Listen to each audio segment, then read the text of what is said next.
اعوذ باللہ من الشیطان الرجیم بسم اللہ الرحمن الرحیم الحمد للہ رب العالمین والصلاة والسلام علی اشرف الانبیاء والمرسلین واہل بیتہ الطیبین الطاہرین المعصومین اما بعد۔ سورہ مبارک نساء آیت نمبر 135 سے آیت نمبر 140 135 سے 140۔ بسم اللہ الرحمن الرحیم۔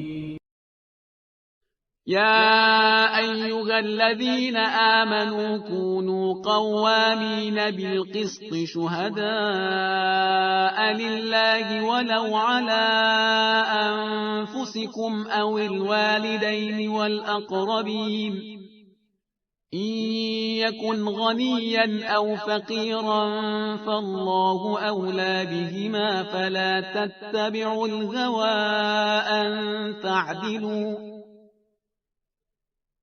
وإن تلووا أو تعرضوا فإن الله كان بما تعملون خبيرا۔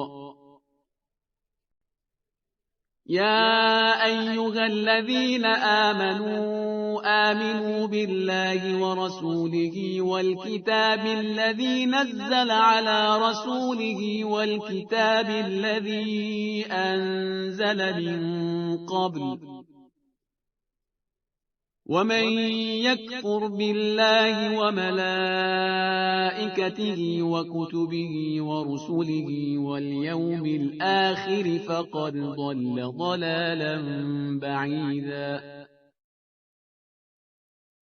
إن الذين آمنوا ثم كفروا ثم آمنوا ثم كفروا ثم ازدادوا كفرا لم يكن الله ليغفر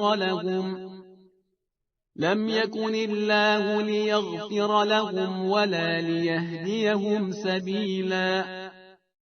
بشر المنافقين بأن لهم عذابا أليما۔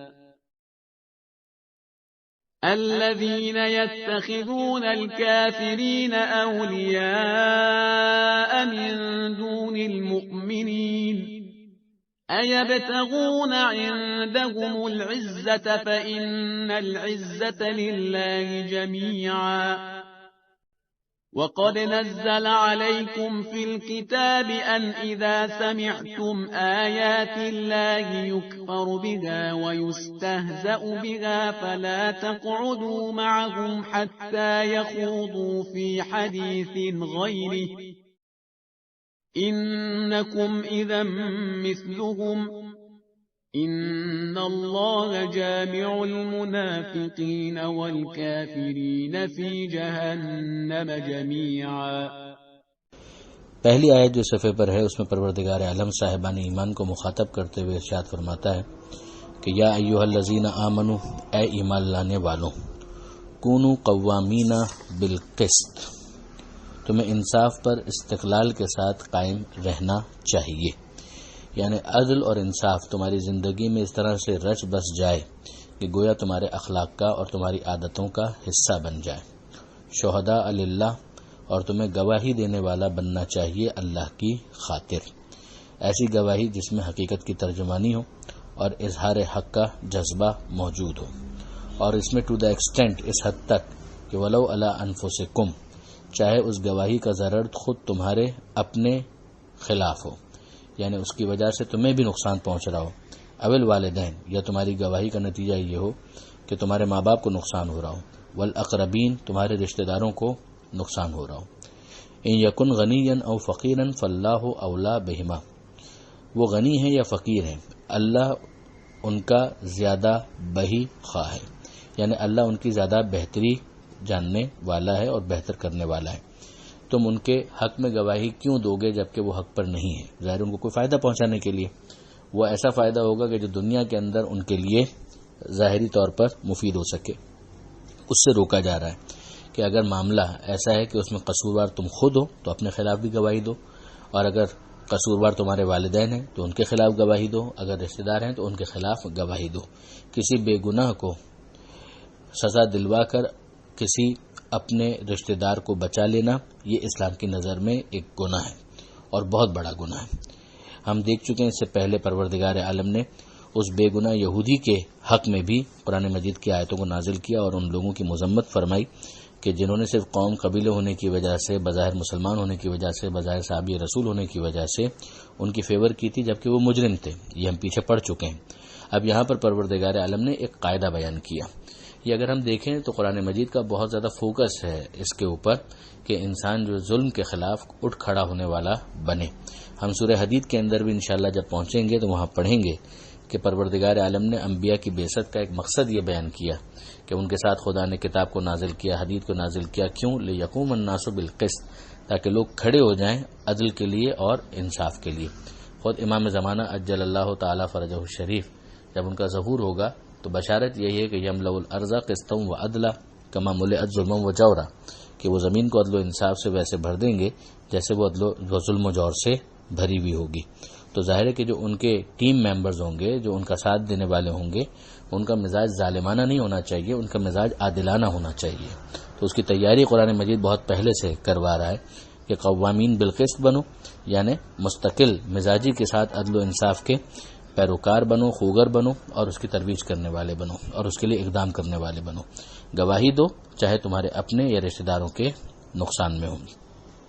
فلا تتبعوا الهوى ان تعدلوا، اور ایسا نہ ہو کہ تم اپنی خواہشات کا اتباع کرنا شروع کر دو اور اس خوف سے تم عدل کی راہ کو چھوڑ دو۔ وَإِن تَلْوُوا أَوْ تُعْرِضُوا، اگر تم نے حقیقت کو بدلا، چشم پوشی کی، فَإِنَّ اللَّهَ كَانَ بِمَا تَعْمَلُونَ خَبِيرًا، تو جو تم عمل کرتے ہو اللہ ان کی خبر رکھتا ہے۔ جو اگلی آیت ہے اس میں پروردگار عالم ایک مرتبہ پھر صاحبان ایمان کو مخاطب کرتے ہوئے کہتا ہے، اے ایمان لانے والوں، آمنوا باللہ ورسولہ والکتاب، ایمان لے آؤ اللہ پر، اللہ کے رسول پر اور کتاب پر، وہ کتاب الذی نزل علی رسولہ، جو ہم نے اس رسول پر، اپنے رسول پر نازل کی ہے، والکتاب الذی انزل من قبل، اور اس کتاب پر بھی کہ جو اس سے پہلے اللہ نے نازل کی تھی۔ تو اب یہاں پر غور طلب بات یہ ہے کہ ایمان والوں کو مخاطب کر کے یہ کہنا کہ ایمان لے آؤ، اس کا مطلب ہی یہ کہ ایک ایمان کا اظہار ہے اور ایک ہے وہ ایمان جو دل میں راسخ ہو چکا ہو۔ ظاہری اظہار ایمان کی وجہ سے تو انسان مسلمان ڈکلیئر ہوتا ہے، لیکن کیا وہ ایمان واقعاً اس کے دل میں راسخ بھی ہو گیا ہے؟ کوئی ضروری نہیں ہے۔ ممکن ہے کہ یہ ایمان ہو ہی نہ، جس کے نتیجے میں اس کو منافق کہا جائے گا، اور عین ممکن ہے کہ ایمان ہو مگر راسخ نہ ہو، سطحی ہو، اور مختلف مراحل کے اوپر وہ اپنے اس ایمان سے دستبردار ہو جائے، جیسے کہ اگلی آیت میں یہ بات آئے گی۔ تو یہاں پر گویا ایمان کے تقاضوں کو جسٹیفائی کرنے کی بات کی جا رہی ہے۔ وَمَن يَكْفُرْ بِاللَّهِ، اور جو انکار کر دے اللہ کا، وَمَلَائِكَتِهِ، اللہ کے ملائکہ کا، وَكُتُبِهِ، اللہ کی کتابوں کا، وَرُسُلِهِ، اور اللہ کے رسولوں کا، وَالْيَوْمِ الْآخِرِ، اور آخرت کے دن کا، فَقَدْ ضَلَّ ضَلَالًا بَعِيدًا، تو وہ گمراہی میں بہت دور تک چلا گیا، سخت گمراہی میں مبتلا ہو گیا۔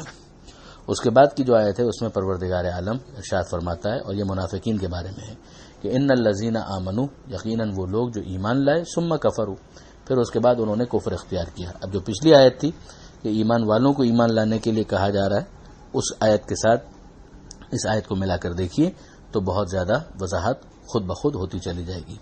یہاں کہا جا رہا ہے کہ یقیناً وہ لوگ جو ایمان لائے پھر انہوں نے کفر اختیار کیا، ثم آمنوا، پھر ایمان لائے، ثم کفروا، پھر اس کے بعد کفر اختیار کیا، ثم ازدادوا کفرا، اور اس کے بعد کفر میں اور آگے بڑھتے چلے گئے۔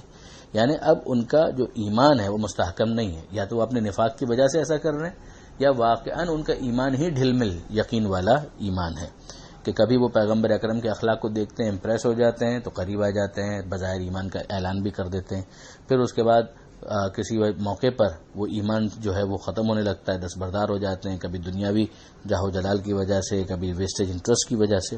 تو یہاں پہ پروردگار عالم فرما رہا ہے کہ اگر یہ معاملہ ایسا رہا کہ آخر میں وہ کفر میں آگے ہی بڑھتے چلے گئے تو لم یکن اللہ لیغفر لہم، تو اللہ ان کی مغفرت کرنے والا نہیں ہے، ولا لیہدیہم سبیلا، اور نہ انہیں منزل تک پہنچانے کا ہے۔ اب اس آیت کو اگر آیت نمبر 116 کے ساتھ ملا کر دیکھیں، جہاں پر ہم پڑھ کر آئے ہیں کہ اللہ نے یہ اعلان کیا کہ ان اللہ لا یغفر ان یشرک بہ، کہ اللہ شرک کی مغفرت نہیں کرے گا اور باقی گناہوں میں جن کی چاہے گا مغفرت کر دے گا۔ یہ جو یہاں پر لفظ استعمال ہوا ہے اس آیت میں کہ ان لم یکن اللہ لیغفر لہم کہ اللہ ان کی مغفرت کرنے والا نہیں ہے۔ اس آیت کے ذریعے سے بعض علماء نے دلیل قائم کی ہے کہ وہاں پر شرک سے مراد تمام کفر کی اقسام ہیں کہ جس کی وجہ سے وہ دائرہ شرک جو ہے وسیع ہو جاتا ہے کہ اللہ کو ماننے کے بعد اللہ کی بات کو نہ ماننا بھی انسان کو مشرکین کے کیٹیگری کے اندر لے جا سکتا ہے، خاص طور پر جبکہ وہ اصول دین کا مسئلہ ہو۔ اگلی آیت کے اندر پروردگار عالم فرماتا ہے کہ بشر المنافقین، منافقین کو خوشخبری دے دیجئے، یہ تنزیہ تعبیر ہے، بأن لہم عذابا علیما کہ ان کے لیے دردناک عذاب ہے۔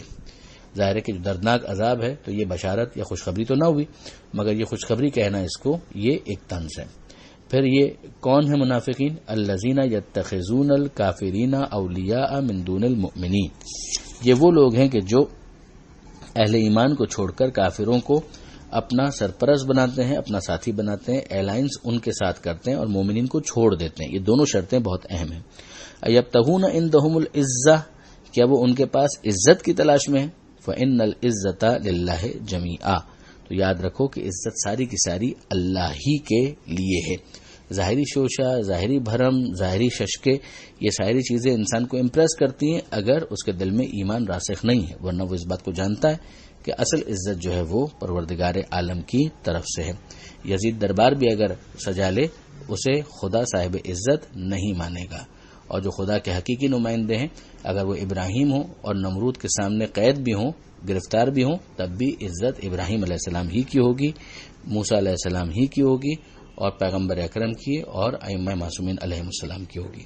پھر ارشاد ہوتا ہے وقد نزل علیکم فی الکتاب، تمہارے لیے پہلے ہی نازل کیا جا چکا کتاب میں، ان اذا سمعتم کہ جب تم سنو آیات اللہ ہے کہ اللہ کی آیتوں کے بارے میں کیا ہو رہا ہے، یکفر بہا کہ ان کا انکار کیا جا رہا ہے، ویستہزأ بہا اور ان کا مذاق اڑایا جا رہا ہے، تو ایسی محفلوں کے اندر تمہاری ذمہ داری کیا ہے؟ فلا تقعدوا معهم، تم ان کے ساتھ شریک مت ہو، تم ان محفلوں میں مت بیٹھو، ان محفلوں کی رونق نہ بڑھاؤ، حتی یخوضوا فی حدیث غیرہ، یہاں تک کہ وہ مصروف ہو جائیں کسی دوسری بات میں۔ انکم اذا مثلہم، اگر تم نے ایسا نہ کیا تو پھر کیا ہوں گے تم انہی جیسے شمار کیے جاؤ گے۔ ان اللہ جامع المنافقین والکافرین فی جہنم جمیعا، کہ یقیناً اللہ منافقین کو اور کافروں کو جہنم میں جمع کرنے والا ہے۔ تو دنیا میں ظاہر ہے کہ نفاق کے پردے میں وہ اپنے کفر کو چھپایا کرتے تھے، مگر خدا ان کو جہنم میں انہی کافروں کے ساتھ جمع کر دے گا۔ تو اب یہ جو مذاق اڑانے والے ہیں ان کا اس کے ذریعے سے مقصد کیا ہو سکتا ہے؟ اسلام کے وقار کو ٹھیس پہنچانا، اسلام کو لیٹ ڈاؤن کرنا۔ تو وہ اگر یہ کوشش کر رہے ہیں یا تو ان کو جواب دو، اگر جواب نہیں دے سکتے تو ان کی محفلوں کے اندر شریک ہو کر ان کی محفلوں کی رونق کو نہ بڑھاؤ۔ یہاں پر یہ سوال ضرور پیدا ہوتا ہے کہ یہ حکم جو پروردگار نے کہا کہ پہلے ہی کتاب میں نازل کیا جا چکا ہے، تو کہاں پر نازل کیا جا چکا ہے؟ یہ سورہ نساء کے بعد سورہ مائدہ، اور پھر سورہ مائدہ کے بعد سورہ انعام پر جب ہم پہنچیں گے تو سورہ انعام میں وہ آیت ہمیں ملے گی۔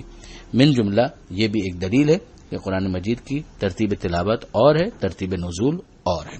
جس ترتیب سے قرآن نازل ہوا اسی ترتیب سے اس کو جمع نہیں کیا گیا۔ یہاں پر آیت نمبر 140 مکمل ہوتی ہے۔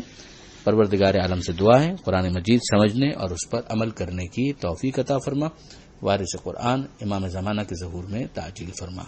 وآخر دعوانا ان الحمدللہ رب العالمین، والسلام علیکم ورحمۃ اللہ وبرکاتہ۔